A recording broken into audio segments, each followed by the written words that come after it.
할렐루야. 오늘 레위기 17장 8절에서 9절까지 말씀을 함께 봤습니다. 오늘 말씀의 제목은 거룩한 구별이라고 정했습니다. 16장에서 대속죄일을 하나님이 규정하시고, 그리고 1년에 한 번씩 꼬박꼬박 대제사장을 통해서 이스라엘의 온 백성의 죄를 속죄받는 제사를 하나님 앞에 드리게 하나님 명령하셨습니다. 그리고 나서 오늘 읽은 이 본문 17장에는 하나님께서 제물을 하나님 앞에 드릴 때 어디서 이 제물을 잡아야 하는지 그 장소를 하나님이 명령하시면서 오늘 본문 9절에 보면 이런 말씀을 합니다. 회막문으로 가져다가 여호와께 드리지 아니하면 그는 백성 중에서 끊어지리라.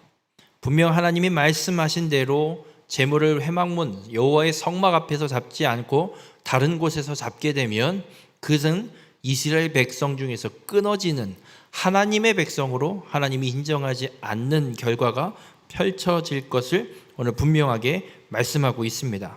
바라기 오늘 이 본문의 말씀을 통해서 우리 모든 성도님들은 예수 그리스도의 속죄를 통해서 하나님의 백성이 되었음을 믿고 하나님의 백성으로 이 세상 가운데 거룩히 구별된 자로 살아가는 우리 모든 성도님들이 되시길 주님의 이름으로 축원합니다. 오늘 읽진 않았지만 4절에 보면 이런 말씀이 있습니다. 먼저 회막문으로 끌고 가서 여호와의 성막 앞에서 여호와께 예물로 드리지 아니하는 자는 피 흘린 자로 여길 것이라. 그가 피를 흘렸은즉 자기 백성 중에 끊어지리라 라고 말씀합니다. 우리 오늘 읽은 성경에는 먼저라는 말로 번역을 해서 시작을 하고 있는데 히브리어에는 먼저라는 말이 아예 없습니다. 어떤 말로 시작을 하냐면 회막문으로 라는 단어로 히브리어 성경 원어는 시작하고 있습니다. 우리가 하나님 앞에 무엇인가 제물을 드리려고 할 때, 가축을 잡으려고 할 때 진영이나 진영박, 그러니까 이스라엘 백성들이 살고 있는 천막을 치고 살고 있는 자신들의 그 진영 안에서 잡든지, 아니면 진영박, 성막도 아니고 천막도 아니고 그 바깥에 난데 그냥 마당 같은 그런 데서 잡든, 이렇게 성막 앞이 아닌 다른 곳에서 잡지 말고 성막으로 회막문으로 갖고 와서 그곳에서 제물을 잡고 하나님 앞에 드리라라고 말씀하고 있습니다. 여러분, 우리가 하나님 앞에 제물을 드릴 때 반드시 회막문으로 갖고 나와서 하나님 앞에 드려야 됨을 잊지 마시길 바랍니다. 왜 회막문으로 갖고 오라고 말씀하시냐면 4절에 회막문으로 끌고 가서 여호와의 성막 앞에서 여호와께 예물로 드리지 아니하는 자라는 말씀을 합니다. 이 여호와의 성막으로 번역되어 있는 히브리어는 어떤 뜻이냐면 거주하다는 뜻의 동사의 명사형을 쓰고 있습니다. 그러니까 여호와의 성막은 그냥 성막이 이게 아니라 여호와께서 거주하시는 곳, 여호와의 거주지. 물론 하나님이 거주하시는 곳이 그 텐트 하나 쳐놓고 여기가 하나님이 사시는 곳이다라고 규정할 수 없습니다. 그렇게 말도 안 돼요. 그렇다면 이 여호와의 성막을 그렇게 표현하고 있는 건 여호와께서 임재하시는 곳, 여호와께서 그곳에 존재하고 계시다라고 상징성을 갖고 이 성막, 이 회막이라는 것을 하나님이 이스라엘 백성들에게 건축하게 하시고 그곳에 와서 제물을 잡으라라고 명령하고 있는 겁니다. 여러분, 하나님께서 이 여호와의 성막에 와서 하나님 앞에 드릴 제물을 잡으라고 명령하시는 이유가 여기에 있는 겁니다. 다른 곳에서 하지 말고 여호와의 성막 앞에서, 여호와께서 임재하고 계신 그곳에서 여호와를 위한 제물을, 하나님 앞에 드릴 제물을 바치라, 준비하고 바쳐 하나님 앞에 드리라 라고 명령하는 겁니다. 여러분, 우리가 하나님 앞에 제물을 드리거나 무엇인가를 하나님 앞에 드린다, 하나님을 위한 무엇인가를 행한다고 할 때 우리는 여호와의 성막 앞에 가서 해야 됨을 잊지 마시길 바랍니다. 이것이 어떤 상징이냐? 여호와께서 임재하시는 그곳, 하나님이 계신 그곳, 하나님이 부르시는 그곳에 가서 우리는 하나님을 위한 일을 행해야 됨을 잊지 마시길 바랍니다. 코로나 시대를 거쳐오면서 유튜브에 수없이 많은 교회 예배 영상들이 올라오고 있습니다. 어마어마하게 올라옵니다. 미친 듯이 올라옵니다. 속된 말로. 그래서 많은 사람들이 뭘 교회에 가나 그냥 유튜브 틀어놓고 앉아서 그냥 보면 되지. 그런데 성경에 하나님은 분명히 말씀합니다. 여호와의 성막 앞으로 나오라고 말씀합니다. 여러분, 이게 어떤 상징을 갖고 있는 거냐면 여호와의 임재가 그 성막에 있기 때문에 이스라엘 백성들이 제물을 갖고 와서 하나님 앞에 잡고 드리고 있습니다. 만약 그 성막에, 그 회막에 여호와의 임재가 없다라고 하면 이스라엘 백성들은 가서 드릴 필요가 없습니다. 그래서 이스라엘 백성들이 그 회막 앞에 가서 잡고 제물을 하나님 앞에 드린다는 얘기는 이곳은 하나님의 임재가 있는 곳, 하나님이 임하여 계신 곳, 하나님이 우리가 드리는 제물과 이 제사를 받아주시는 곳이라는 것이 인정되고 믿기 때문에 이스라엘 백성들이 그곳에 가서 하나님 앞에 제물을 드리는 겁니다. 그렇다면 우리가 하나님 앞에 예배를 드릴 때 어디에서 예배를 드려야 하나입니다. 하나님의 말씀이 선포되고 하나님이 말씀하신 곳, 내가 이곳에서 임재하겠다. 성막은 하나님께서 하나님의 백성 가운데 거하실 곳으로 하나님이 만들게 하셨습니다. 그렇기 때문에 성막에 하나님의 임재가 있다라고 믿게 되는 겁니다. 내가 하나님이 이곳에 계셔라고 믿어서 계신 것이 아니라 내가 이곳에 있겠다, 하나님 말씀 때문에 그곳에 하나님이 계신 것으로 믿고 백성들이 가서 예배를 드리는 겁니다. 우리도 동일합니다. 내가 하나님이 여기 계시라고 규정해놓고 예배를 드리라고 하나님은 말씀하시지 않습니다. 그건 새빨간 거짓말이고 내가 하나님이 되겠다라고 교만한 것입니다. 하나님이 말씀하신 곳이 분명히 있습니다. 내가 이곳에서 너희와 함께 하겠다. 하나님이 말씀하신 그곳에 가서 하나님을 위한 예배를 드려야 되는 거지, 내가 이곳에서 예배 드리니 하나님 따라오세요, 이건 하나님의 말씀대로 예배하는 것이 아님을 우리는 오늘 본문을 통해 분명히 깨닫게 됩니다. 우리 모든 성도님들, 우리가 예배하는 곳은 그렇습니다. 하나님이 말씀하시는 그곳, 하나님의 임재가 있는 그곳, 하나님께서 원하시는 그곳으로 나가서 하나님이 원하시는 예배와 제물과 예물을 드려야 됨을 잊지 마시길 바랍니다. 그래서 하나님이 원하시는 그곳에 가서 하나님 앞에 제물과 예물과 예배를 드린다는 건 하나님의 임재, 하나님이 실제로 존재하신다는 걸 인정하고 믿는다는 겁니다. 하나님은 이 대속제일의 규례를 명령하시고 나서 오늘 27장에 제물을 회막문 앞에 와서 잡으라라는 이 말씀을 통해서 우리에게 분명하게 말씀하시는 거예요. 예수 그리스도의 그 보혈의 피, 그 속죄의 제사를 통해 죄사함을 받은 하나님의 백성이라면 하나님이 원하시는 그곳에 와서 이제는 예배를 드리는 자, 하나님이 말씀하시는 대로 모든 일들을 행하고 하나님을 위한 일들을 행하는 삶을 살아가는 자가 되어야 함을 말씀하는 겁니다. 우리가 이 땅의 삶을 살아가면서 거룩히 구별된 하나님의 백성이다라고 말할 수 있는 건 그냥 전과 똑같이 살아가서 그렇게 말하는 것이 아니라 예수 그리스도께서 내 죄를 대신 지시고 담당하시고 대속의 죽음을 죽으심으로 이제 나는 모든 죄를 깨끗이 씻김받은 죄사함을 받은 하나님의 백성, 그 하나님께서 나를 부르셨고 하나님이 그렇게 나를 자녀로 삼아주셨기에 그 하나님이 나를 구원하심을 믿고 하나님의 말씀대로 따라가겠습니다라고 결단하고 나왔기 때문에 이 세상 가운데 거룩히 구별된 하나님의 백성이라고 할 수 있는 겁니다. 우리가 이 땅의 믿음의 삶을 살아가는 가운데 분명히 잊지 말아야 될 건 하나님이 말씀하신 대로 여호와께서 우리와 함께 하길 원하시는 그곳이 있습니다. 여호와께서 내 가운데, 내 삶 가운데 하나님이 함께 하시기에 위해서 나로 하여금 하나님이 오길 원하시는 자리가 있습니다. 그 자리를 나아가는 자가 되시길 바랍니다. 하나님이 말씀하신 그곳으로 가는 자가 되시길 바랍니다. 그것이 어느 곳이 될지 알 수 없습니다. 내 삶의 터전 가운데 어느 자리로 부르실 수도 있고, 아니면 어느 예배당으로 부르실 수도 있고, 아니면 지금 살고 있는 모든 터전을 버리고 하나님이 말씀하신 새로운 터전으로 나를 인도하실 수도 있습니다. 중요한 건 우리가 그 하나님을 믿고 하나님이 나의 구원자 되심을 분명히 믿고 하나님이 실제로 살아계신 거룩하신 하나님이라는 걸 인정하고 믿는다면 하나님이 부르시는 그곳으로 가는 삶을 살아가야 되는 겁니다. 그것이 이 땅 가운데 거룩히 구별된 자의 삶임을 오늘 주님은 우리에게 말씀하고 있습니다. 바라기는 우리 모든 성도님들의 삶이 주님이 나를 어느 곳으로 부르시든지 간에 하나님의 말씀이라면, 여호와의 임재가 있는 그곳이 어디라고 주님이 말씀하고 부르신다면 어디가 됐든 내 삶의 모든 것들을 다 내려놓고 주님이 부르시는 그곳에 가셔서 하나님이 원하시는 예배와 예물을 온전히 올려드릴 수 있는 거룩히 구별된 믿음의 삶을 살아가는 우리 모든 성도님들이 되시길 주님의 이름으로 축원합니다. 그리고 나서 하나님이 또 오늘 7절에 보면 이런 말씀을 합니다. 그들은 전에 음란하게 섬기던 순염소에게 다시 제사하지 말 것이니라.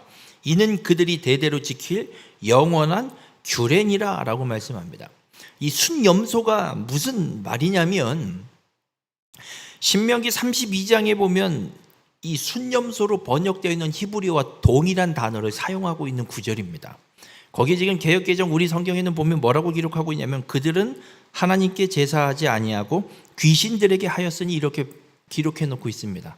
이 개역개정이 좀 번역을 새롭게 하면서 바꾸지 말아야 될 말들을 바꿔놓은 부분도 정말 너무 많습니다.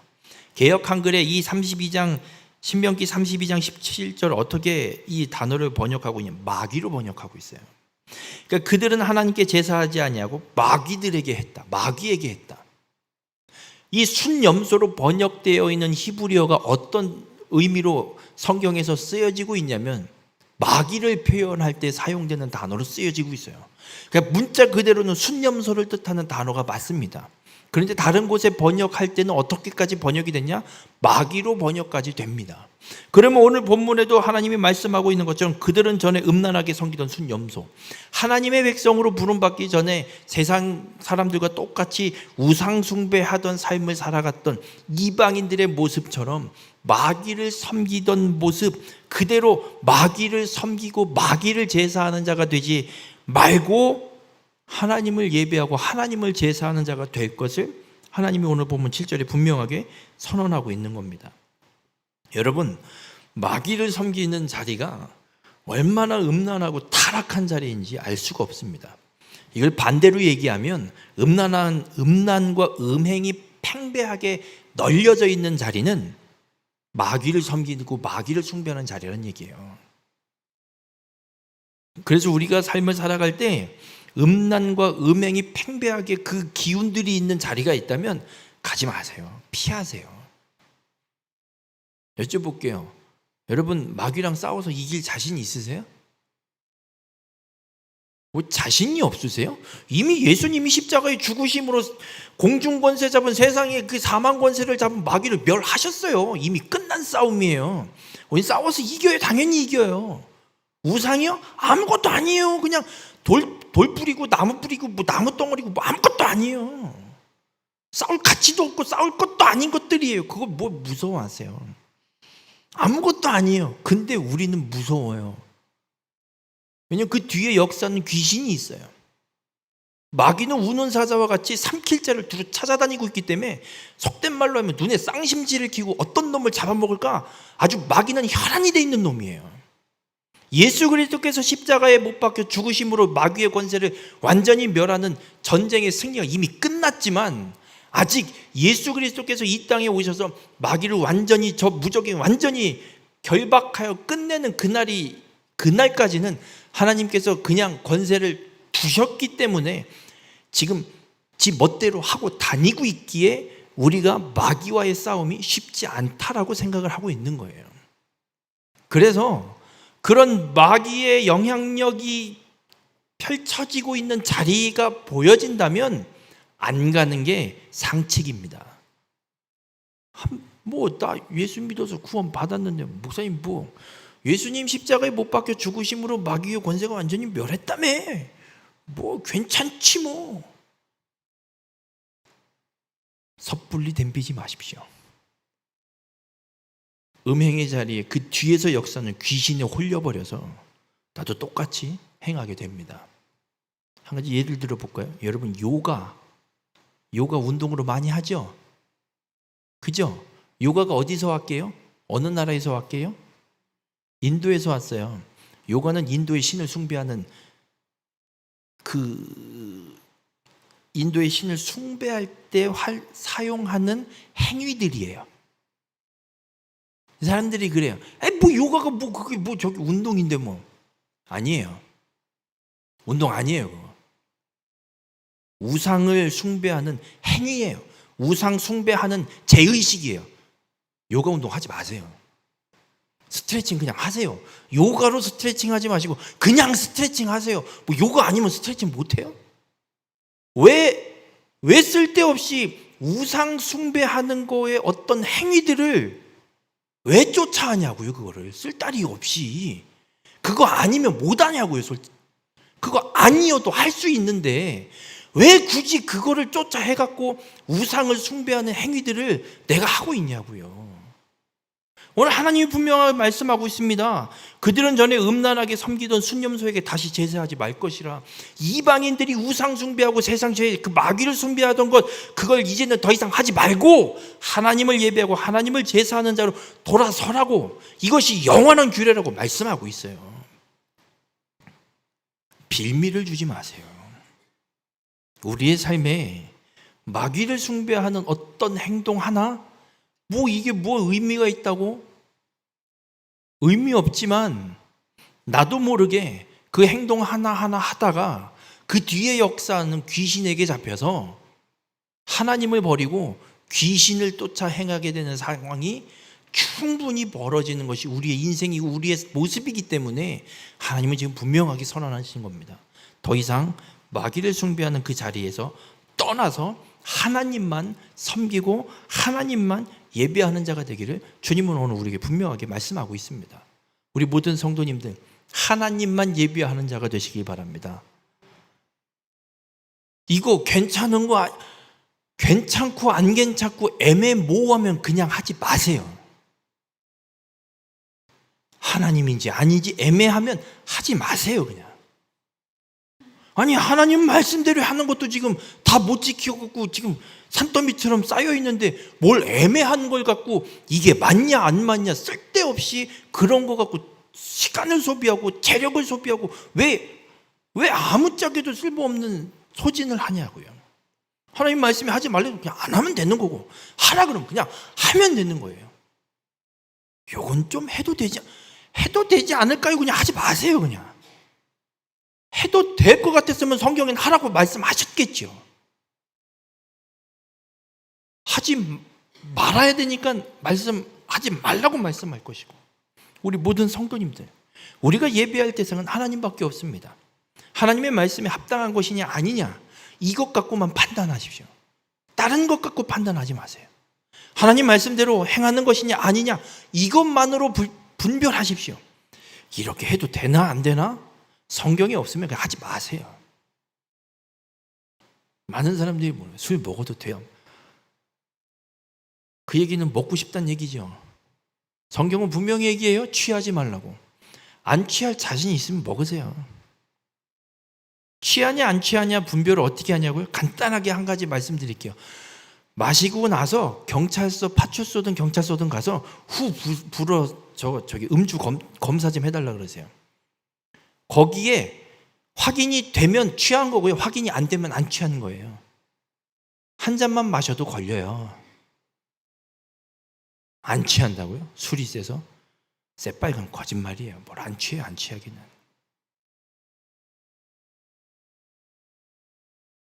내가 하고 싶으니까 자꾸 묻는 거예요.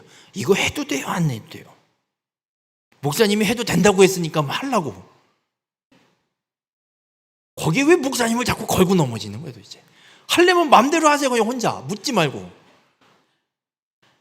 중요한 건 우리가 하나님의 말씀을 온전히 믿고 의지하냐예요. 뭔가 빌미를 만들어가는 게 아니라 하나님의 뜻이 그렇기에 나는 그냥 하나님의 뜻에 순종하겠노라 그러면 따질 것도 없고 물을 것도 없고 고민할 것도 없어요.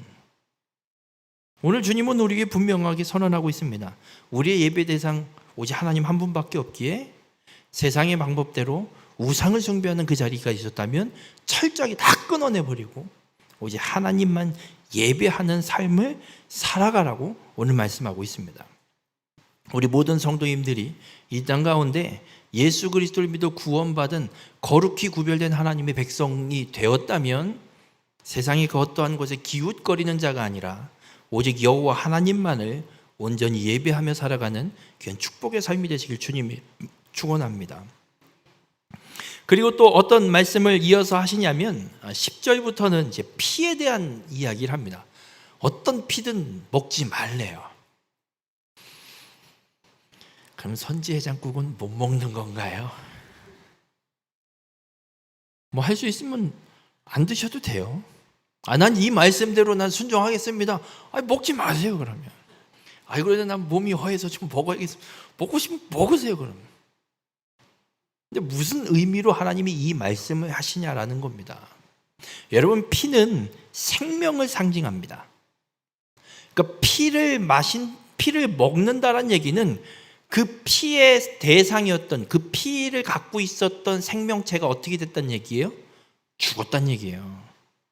그러면 피를 먹으려면 죽이든 죽었든 뭐 했든 어쨌든 한 생명이 죽음을 맞이했다는 이야기입니다.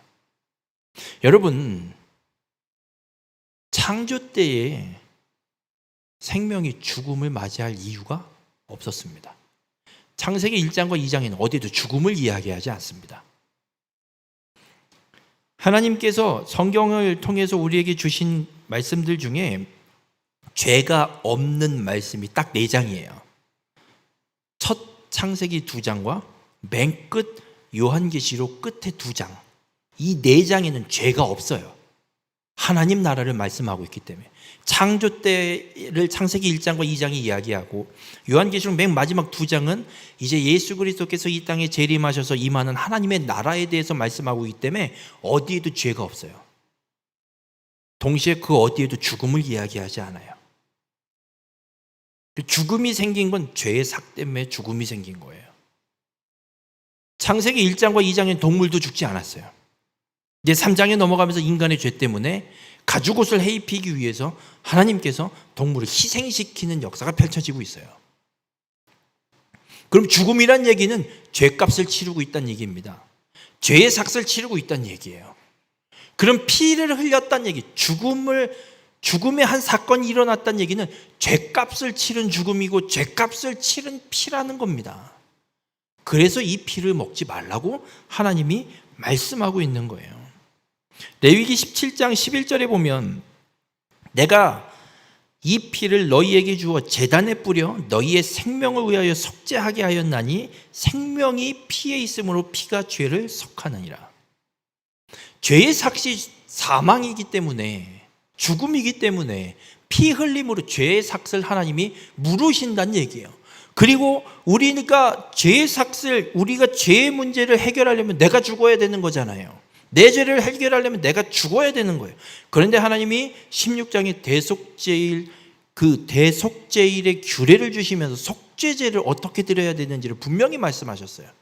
그 피 흘림이 나의 죄를 속하는 속죄의 피 흘림임을 분명하게 말씀했어요.